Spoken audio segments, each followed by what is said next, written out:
کیا کوئی شخص اپنے وفات شدہ والدین کے لیے کوئی صدقہ جاریہ کر سکتا ہے؟ سبحان اللہ، آپ نے ایسی بات پوچھی جو بہت ہی مشہور ہے، تو آپ کر سکتے ہیں انشاءاللہ کوئی بھی کام اچھا ایسا، پانی پہ کا انتظام کہیں کر دیجئے، نل اور کنویں کا انتظام کر دیجئے، کن غریبوں کے لیے گھر بنا دیجئے اپنے والدین کے نام سے، تو انشاءاللہ بہت کچھ راستے ہیں کام کرنے کے، اور ان کو اجر اس کا ملے گا، بے شک اس میں کوئی شک نہیں انشاءاللہ۔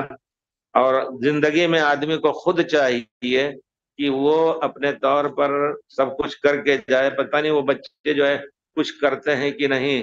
وہ ایک آدمی کا قصہ شاید نہیں سنایا، وہ لوگوں کو کسی دوسرے کو سنایا ہوگا، صحیح قصہ ہے، یہیں کا ہے کہ ایک آدمی بیچارہ جلدی میں آیا بیچنے کوئی انگور، تو جلدی سے خرید کر کے گھر میں ڈال دیا اور چلا گیا اپنا۔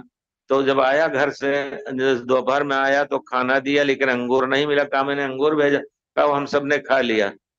اس ایک واقعے نے اس کے دل پر اتنا اثر کیا، گیا اور مالدار تھا، گیا باقاعدہ زمین خرید کر کے اور سب کچھ مسجد کی بنیاد ڈلوائی، اور جا رہا ہے کام کرنے روزانہ مسجد کی بنیاد کی۔ ہم اپنی زندگی میں نہیں کریں گے تو کوئی ہمارے لیے نہیں کرے گا، جیسا کہ حدیث شریف میں خود ہے، یقول الانسان مالی مالی، آدمی کہتا ہے ہمارا مال ہے۔ تمہارا مال وہ ہے جو تم نے کھایا یا تم نے جو پہنا، اور جو چھوڑ دیا وہ دوسروں کے لیے ہوگا، کیونکہ وہ مرنے کے بعد فوراً دوسرے کا ہو جائے گا۔